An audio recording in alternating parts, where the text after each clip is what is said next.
नमस्कार प्रिय दर्शकों, हाजिर हूं मैं एक और नया अद्भुत ज्योतिषीय विषय और ज्योतिषीय सूत्र लेकर। पूर्व के कार्यक्रम में हमने जाना था ज्योतिषीय सूत्र के बारे में और ज्योतिषीय ज्ञान। वहीं प्रिय दर्शकों, आज फिर से कोई दो ऐसे अद्भुत ज्योतिषीय सूत्रों का ज्ञान मैं आपको देने वाला हूं, बताने वाला हूं, जो आपको समझना बेहद आवश्यक है। नोट कर कर रख लीजिएगा। प्रिय दर्शकों, जन्म कुंडली खोलिए और देखिए आपकी कुंडली के अष्टम भाव में क्या कोई ग्रह नीच का है। जन्म कुंडली के अष्टम भाव के अंदर क्या कोई नीच का ग्रह बैठा हुआ है, और नीच का ग्रह है तो उसके ऊपर कहीं पाप ग्रह की दृष्टि तो नहीं पड़ रही है, किसी भी शुभ ग्रह की दृष्टि नहीं होनी चाहिए। क्या कहा प्रिय दर्शकों मैंने? आप अपनी जन्म कुंडली खोलिए और देखिए आपके अष्टम भाव के अंदर कोई नीच ग्रह है। कोई भी नीच ग्रह हो सकता है, लेकिन उसके ऊपर कहीं से पाप ग्रह की दृष्टि पड़ जाए, शनि की, राहु की, सूर्य की, किंतु किसी भी शुभ ग्रह की दृष्टि ना हो, तो ऐसा जातक आजीवन आजीवन कष्ट में रहता है, पीड़ा में रहता है। उसके निरंतर उसके जीवन में परेशानी बनी रहती है, जैसे कि परेशानियां उसका पीछा ही नहीं छोड़ रही।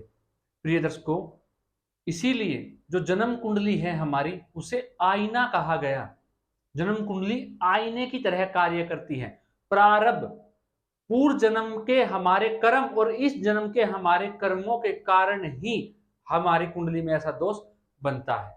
पूर्व जन्म के जो कर्म थे उसके कारण हमारी कुंडली के अंदर वो योग बना, लेकिन जो इस जन्म में हम कर्म कर रहे हैं, क्योंकि ये योग होने के कारण जातक पीड़ित होता है और वो अच्छे कार्य के प्रति भागता है, अच्छा कार्य अपने जीवन में करना चाहता है, और जब वो अच्छे कार्य के लिए जाएगा तो जीवन में कठिनाई और परेशानियों का सामना उसे निरंतर करना पड़ेगा, क्योंकि ऐसा जातक आगे बढ़ने के लिए निरंतर प्रयास करेगा और उसके जीवन में हर जगह बाधाएं खड़ी रहेगी, जिसके कारण वो इतना टूटेगा अंदर से, इतना दुखी हो जाएगा। अगर उसका लग्नेश भी कमजोर हुआ तो वो तो बिल्कुल ही मानसिक रूप से भी और शारीरिक रूप से भी हर प्रकार से अपने आप को टूटा हुआ महसूस करेगा और जीवन में थका हुआ महसूस करेगा कि मेरा जन्म ही इस दुनिया में क्यों हुआ। इस प्रकार की पीड़ा ऐसे जातक को निरंतर मिलना शुरू हो जाती है। और अष्टम भाव में नीच का ग्रह हो जाए और किसी पाप ग्रह की दृष्टि पड़ जाए तो उसके जीवन में आकस्मिक घटना इतनी घटने लगती है कि आप जानते हैं। दूसरा सूत्र जानिए प्रिय दर्शकों, फिर मैं आपको और अच्छे से समझाता हूं। दूसरा सूत्र, अगर चतुर्थ भाव से, सुख भाव से, या जो सुख भाव के स्वामी है भावेश से शनि ग्रह अष्टम में चले जाएं, सुख भाव से गिनने पर शनि अष्टम में हो, जब हम 8 घर आगे गिने तो वहां पे शनि बैठे हो, या जो सुख भाव के स्वामी हैं उससे हम गिने तो शनि अष्टम में बैठे हुए हो, और नवमांश के अंदर, नवमांश जिसे हम D9 चार्ट कहते हैं, उस कुंडली के अंदर शनि ग्रह विषम राशि में जाके बैठ जाएं।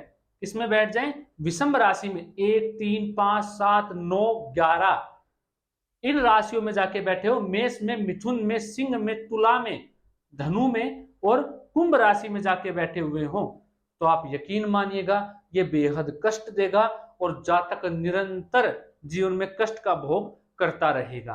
प्रिय दर्शकों, अगर सुख भाव से शनि अष्टम में बैठे हुए हैं तो जीवन में सुख कभी आने ही नहीं देगा। सुख की कमी जातक को निरंतर सताती रहेगी। वो आजीवन सुख की लालाहत, चाहत में ही अपना जीवन यापन कर देगा। वही प्रिय दर्शकों, अगर भावेश से बैठा हुआ है तो उसके घर के अंदर निरंतर कलह का वातावरण बना रहेगा।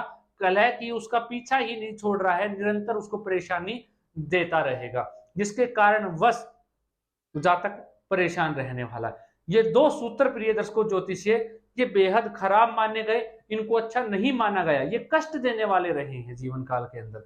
ये जातक को कष्ट प्रदान करते हैं, कष्ट देते हैं। कहीं ना कहीं ऐसा जातक निरंतर अपने आप से ही जूझता रहता है।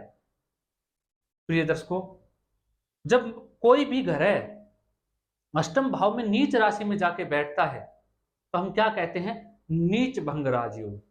क्या कहते हैं? नीच भंग राजयोग। और कहीं कोई ग्रह पाप ग्रह से भी दृष्ट हो जाए तो नीच भंग तो उसका हो गया, लेकिन पाप ग्रह की दृष्टि से उस ग्रह को बल बेहद अधिक मिल जाता है। क्या हो जाता है? बल जो है वो ज्यादा प्राप्त हो जाता है, जिसके कारण निरंतर वो परेशानियां उत्पन्न कर देता है और आपके जीवन काल में बाधाओं को आमंत्रित कर देता है और कष्ट की मात्रा अधिक हो जाती है।